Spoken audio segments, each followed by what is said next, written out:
J'attire l'attention sur la déclaration des États-Unis et d'autres pays de l'OTAN concernant la livraison de systèmes d'armes de précision à longue portée, d'avions F-16 et d'autres armes et équipements de haute technologie pour des frappes sur le territoire russe.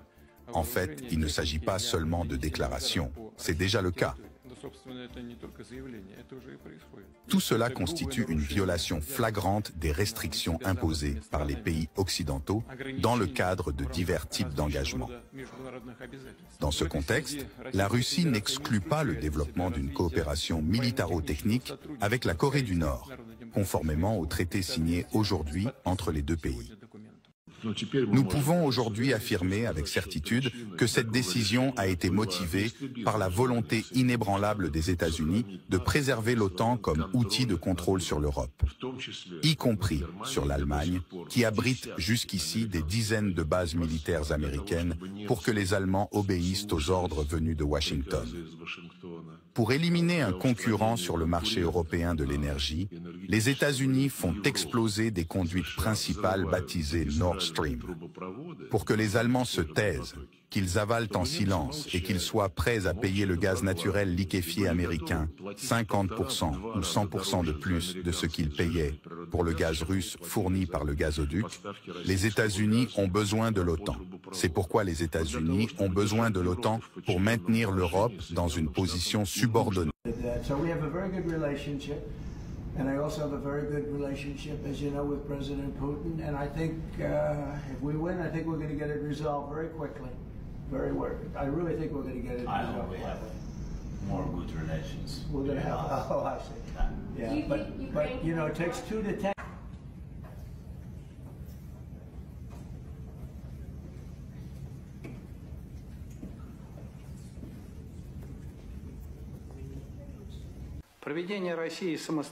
La politique étrangère et intérieure indépendante de la Russie suscite l'opposition des États-Unis et de leurs alliés de l'OTAN qui cherchent à maintenir leur domination dans le monde, y compris sur les mers.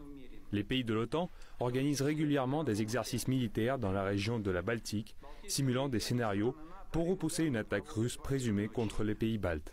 Les exercices Steadfast Defender de l'OTAN, qui ont eu lieu au printemps, en sont un bon exemple. Les pays baltes s'efforcent de moderniser leur infrastructure militaire pour accueillir les forces de l'Alliance Nord-Atlantique. La Lettonie, la Lituanie et l'Estonie ont commencé à mettre en œuvre leur accord sur la construction d'une ligne de défense à la frontière avec notre pays. Après l'adhésion de la Finlande et de la Suède à l'OTAN, on constate des aspirations claires à modifier le statut de la mer Baltique et à reconsidérer les régimes juridiques actuels des espaces maritimes et des détroits utilisés pour la navigation internationale. Il est prévu d'empêcher la flotte russe de naviguer dans la mer Baltique. En violation des droits internationaux, les navires russes sont coupés du réseau de communication par satellite, entraînant des risques pour la sécurité de la navigation et menaçant les infrastructures informationnelles critiques de l'ensemble du transport maritime. Afin d'isoler la région de Kaliningrad et d'interrompre les liaisons de transport avec le reste du territoire russe, les pays occidentaux compliquent au maximum le transit des marchandises et des passagers vers Kaliningrad.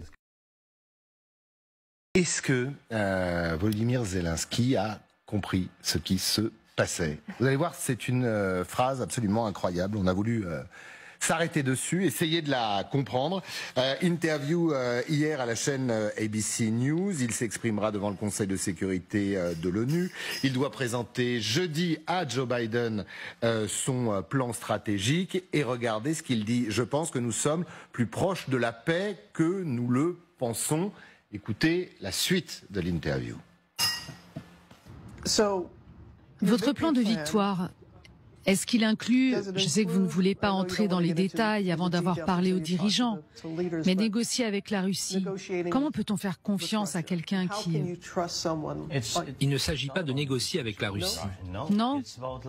Non, il s'agit, comme je l'ai dit, d'un pont vers une issue diplomatique pour arrêter la guerre. Le pont avec un plan de victoire ou un plan victorieux. C'est un renforcement de l'Ukraine, de l'armée ukrainienne et du peuple ukrainien.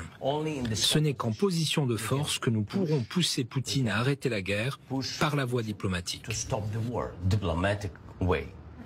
Alors on est là pour comprendre, mais d'abord ce que je vous propose c'est de retrouver Thomas Misraki et Vincent Wartner, nos envoyés spéciaux. Vous êtes à Kharkiv, merci beaucoup à tous les deux. Thomas, je suppose que cette déclaration à un moment important pour l'Ukraine et pour le président Zelensky n'est pas passée inaperçue là où vous êtes. Effectivement, d'abord ce qu'il faut bien comprendre, et vous avez bien fait de le mentionner, c'est le cadre de ces déclarations sur une chaîne de télévision, ABC. Ce qu'il faut bien comprendre, c'est que le président Zelensky est en campagne pour convaincre son principal allié de continuer à l'aider. Zelensky, vous le savez, doit présenter son plan de victoire, son plan de la victoire à Joe Biden dans les jours qui viennent, et il doit s'employer évidemment à convaincre le plus possible tous ceux qui pourraient avoir de l'influence sur ce que va faire ou va dire le président américain. Alors de ce que l'on sait de ce plan, c'est qu'il comprend notamment une entrée de l'Ukraine dans l'OTAN, il comprend aussi de nouvelles demandes d'armes, de munitions, de matériel, d'aide de manière générale. Ça, c'est ce qu'il faut comprendre de ce plan. En fait, ce que Zelensky veut faire, c'est qu'il veut s'acheter une assurance vie avant l'élection du 5 novembre, quel que soit le résultat de cette élection. Et c'est ce qu'est en train de faire le président ukrainien aux États-Unis. La réalité militaire sur le front ici, elle est un peu différente. C'est ce qu'on a pu constater avec Vincent Wartner ces derniers jours. Alors du côté des bonnes nouvelles pour les Ukrainiens, d'abord il y a l'offensive de Koursk qui a permis un peu de faire redescendre la pression dans certaines parties du front. C'est le cas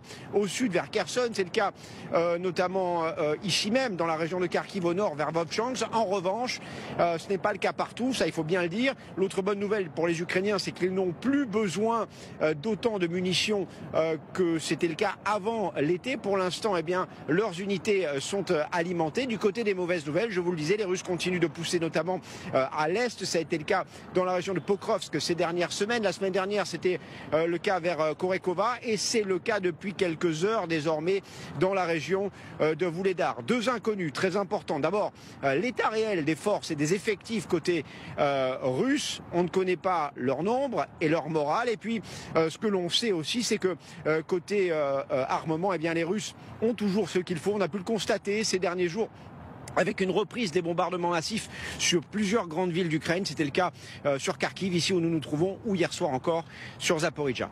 Merci beaucoup Thomas, merci également à Vincent Wartner qui vous accompagne. On vous retrouvera dans ce 12-15.